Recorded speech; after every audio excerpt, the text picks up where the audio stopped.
Friends, welcome back to my channel. कैसे हो आप सब? उम्मीद करती हूँ बेटा सभी अच्छे होंगे और अपना ख्याल भी रख रहे होंगे। तो बेटा आज हम करने जा रहे हैं वर्कशीट नंबर 54 साइंस सब्जेक्ट के बेटा 9th क्लास के बच्चों के लिए 11 तारीख के, ठीक है, जिसमें हमारा न्यू चैप्टर स्टार्ट हुआ है ग्रेविटेशन।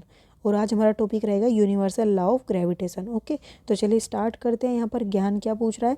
जिज्ञासा दीदी, what is the gravitational force and what is its importance, और इसकी क्या इंपॉर्टेंस है। तो देखो, ज्ञान on observing that A ripen Apple always falls on earth, ठीक है, जैसे कि पका हुआ सेब हमेशा क्या होता है बेटा, ज़मीन पर गिरता है। Newton's deduce that earth attracts every object towards itself by a force. तो न्यूटन ने ये मतलब कि लॉ डिडक्ट किया कि अर्थ जो है क्या करती है, सभी ऑब्जेक्ट्स को अपनी तरफ क्या करती है, खींचती है एक बल के थ्रू, ठीक है। Moon which revolve around the earth continuously experiences similar centripetal force towards the centre by the earth but they never collide. ऐसे ही बेटा क्या होता है, जो चांद होता है, मून होता है, वो क्या करता है, रिवॉल्व करता है अर्थ के चारों ओर कंटिन्यूसली, और एक्सपीरियंस करता है एक सेंट्रीपिटल फोर्स जो कि क्या होता है, इसको अंदर की तरफ खींचता है, ठीक है। देखो ये यहाँ पर क्या है, ये इस तरीके से इस दिशा में जाना था लेकिन इसको इस तरफ खींच रहा है, फिर ये यहाँ पे आ गया, फिर ये क्या आना था, इस दिशा में जाना चाहिए था, फिर से इसको अंदर की तरफ खींच लिया। ये फिर यहाँ से इस दिशा में जाता तो फिर इसको अंदर खींच लिया, फिर ये इस दिशा में जाता तो फिर इसको अंदर, इस तरीके से ये रिवॉल्व करता चला जाता है। Similarly all planet revolve around the sun, इसी तरीके से सभी प्लैनेट्स भी सन के चारों तरफ रिवॉल्व करते। On the basis of these facts, Newton's conclude that all objects in the universe attract each other। तो इससे उसने कंक्लूजन निकाला कि जितने भी प्लैनेट्स हैं, ठीक है, सभी क्या करते हैं, अपने मतलब कि जितने भी ऑब्जेक्ट्स हैं यूनिवर्स के अंदर वो सभी एक दूसरे को अपनी तरफ आकर्षित करते हैं। अब आपने यहाँ पर सोचोगे बेटा कि यहाँ पर बोला है कि अर्थ क्या करती है, हमें अट्रैक्ट करती है, और अभी बोला है कि जितने भी ऑब्जेक्ट है वो सब अट्रैक्ट करते हैं, तो फिर हम तो अट्रैक्ट नहीं करते अर्थ को। तो बेटा हम भी अट्रैक्ट करते हैं, लेकिन देखो हम उसके कंपैरिजन में बहुत छोटे बिंदु जैसे हैं, और ये इतनी बड़ी है। तो कौन, देखो जो ताकतवर होगा वही तो अपनी तरफ खींच पाएगा। दो दोस्त आपस में एक दूसरे को खींच रहे हैं तो कौन किसकी तरफ खींचेगा, ये कमज़ोर व्यक्ति इसकी तरफ ज़्यादा खींचेगा, ठीक है, बल्कि किसकी बजाय कि अर्थ इसकी तरफ आए। ऐसे ही ताकतवर व्यक्ति कमज़ोर व्यक्ति की तरफ नहीं खींचेगा, बल्कि क्या होगा, कमज़ोर व्यक्ति ताकतवर की तरफ खींचेगा, ठीक है। लेकिन फोर्स तो दोनों ही लगा रहे, इसका मतलब ये थोड़ी ना इसने फोर्स नहीं लगाया होगा, इसने भी लगाया है, ठीक है। This force of attraction between object is called gravitational force, और इसी फोर्स को क्या बोला जाता है, ग्रेविटेशनल फोर्स बोला जाता है। ओके, अब यूनिवर्सल लॉ ऑफ ग्रेविटेशन होता क्या है बेटा, every object in the universe attract every other object with a force which is proportional to the product of their masses and inversely proportional to the square of the distance between them, ठीक है।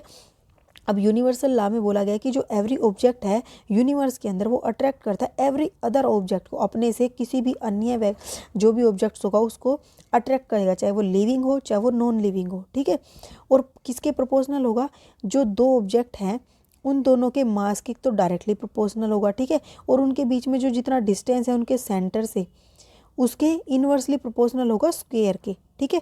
And this is known as the universal law of gravitation, और इसको बोला जाता है universal law of gravitation. Okay, universal क्यों बोला गया, क्योंकि क्या है बेटा, ये हर ऑब्जेक्ट पर लागू होता है यूनिवर्स में, जो भी ऑब्जेक्ट है, छोटे से छोटा और बड़े से बड़ा। The force is along the line joining the centre of two object, और ये कहाँ पर एक्ट करता है, जो इनकी लाइन है सेंटर की ज्वाइन करती है, यहाँ पर ये फोर्स एक्ट करता है इन दोनों के बीच में। Let two object of masses m and let d be the distance है between them from their centre. अब मान लेते हैं बेटा कि दो ऑब्जेक्ट हैं, एक का मास m है, ठीक है, एक का मास m है और एक का m है, उनके बीच का डिस्टेंस मान लेते हैं कि d है, ठीक है। तो इनके सेंटर के बीच का जो डिस्टेंस है ये d है।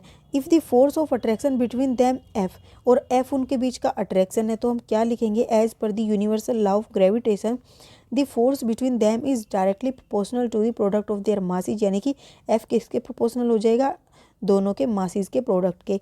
And then from their centres, और क्या होगा बेटा, inversely proportional to the square of the distance between them from their centre, और डिस्टेंस के इनवर्सली प्रोपोर्शनल हो जाएगा जो कि उनके सेंटर से है, ठीक है, स्क्वायर के। अब बेटा देखो यहाँ भी f है यहाँ भी f है, तो हम इसको ऐसे लिख सकते हैं, f is directly proportional to m into M upon में d की स्क्वायर, ये लिख दिया।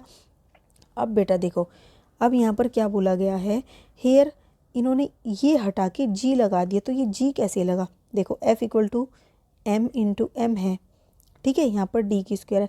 ये बेटा क्या है, प्रोपोर्शनैलिटी कांस्टेंट होता है। प्रोपोर्शनैलिटी कांस्टेंट मतलब ये वैल्यू इस वैल्यू के बराबर है, लेकिन कितने अनुपात में बराबर है? अगर ये चेंज होगी तो ये कितने से चेंज होगी? ठीक है, ऐसे लगाओ। n क्या है? n इक्वल टू किसके बराबर है? k के है। ठीक है, और k की वैल्यू क्या बोली गई है? अगर हम बोलते हैं n की वैल्यू 1 है तो k कितना हो जाता है? 2 हो जाता है। और n की वैल्यू अगर हम यहाँ पर 2 पुट करते तो k की वैल्यू 4 हो जाती है। इसका मतलब हम इसको क्या लिख सकते हैं?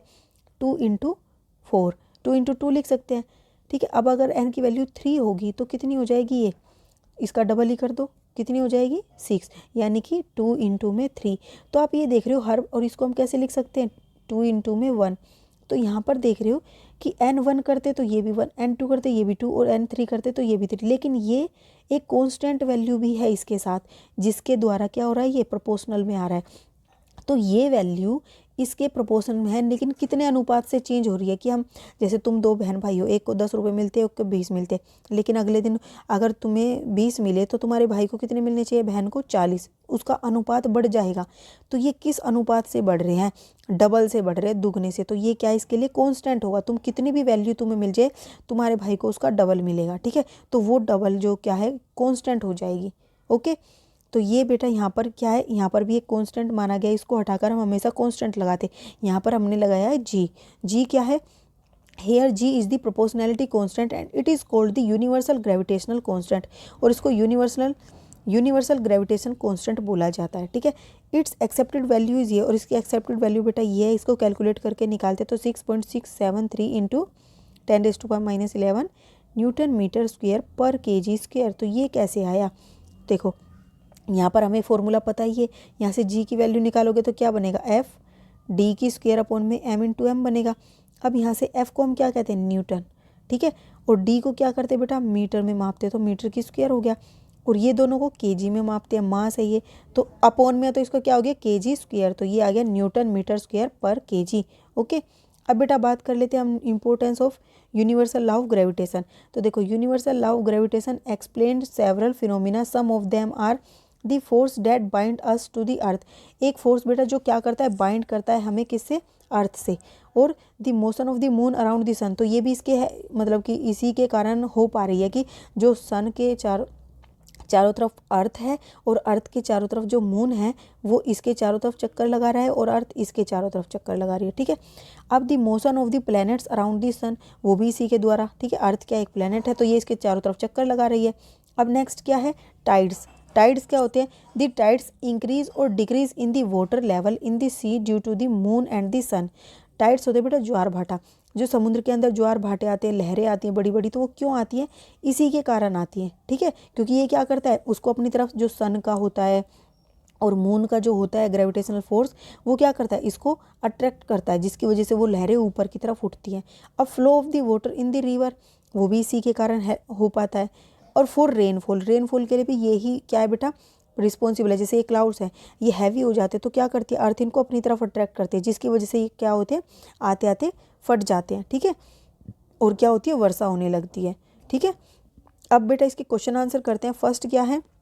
Right universal law of gravitation. तो यूनिवर्सल लॉ ऑफ ग्रेविटेशन क्या है बेटा? यहाँ से आप लिख दोगे सारा, ये लेके यहाँ से लेकर यहाँ तक कंप्लीट आप यूनिवर्सल लॉ ऑफ ग्रेविटेशन लिख दोगे। ठीक है, अब नेक्स्ट क्वेश्चन क्या है? What is the importance of universal law of gravitation. तो ये सारी इंपॉर्टेंस बेटा हमने की थी, यहाँ से आप कोई भी 3 या 4 लिख सकते हो। अब बेटा देखो, थर्ड क्वेश्चन क्या है? What would have happen if there was no gravitational force, write your views. क्या होगा बेटा अगर कोई ग्रेविटेशनल फोर्स नहीं होगा?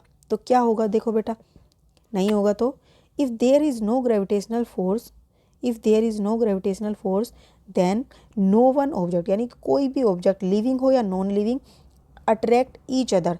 मतलब कि कोई भी ऑब्जेक्ट क्या करेगा? नो वन ऑब्जेक्ट लिविंग हो या living note attract each other. यहाँ पर नोट लिख लेना, या फिर नो वन लिख दिया तो बेटा कोई ज़रूरत ही नहीं है।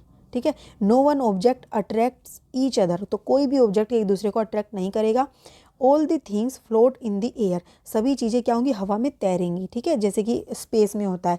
Never fall on the earth, और कभी भी अर्थ पर नहीं गिरेंगी। ठीक है, and all the planets don't revolve around the sun, कोई भी प्लैनेट मतलब कि सन के चारों तरफ चक्कर नहीं लगाएगा। All the satellite also not revolve around the planet, और कोई भी सैटेलाइट क्या होगी? रिवॉल्व नहीं करेगी प्लैनेट के चारों तरफ। ठीक है, अब बेटा नेक्स्ट क्वेश्चन क्या है हमारा? कि write what does G denote in the equation for universal law of gravitation and what is its value. तो जी क्या डिनोट करता है यूनिवर्सल लॉ ऑफ ग्रेविटेशन के अंदर, तो बेटा हमने अभी पढ़ा था क्या डिनोट करता है वो। तो आप लिखोगे कि G denotes universal gravitational constant in the equation for universal law of gravitation and its value is 6.673 into 10⁻⁻11 newton metre square per kilogram square. ठीक है, ये थी बेटा आपकी आज की वर्कशीट। उम्मीद करती हूँ आपको अच्छे से समझ आ गई होगी। फिर भी कोई डाउट हो तो कमेंट बॉक्स में पूछ लेना।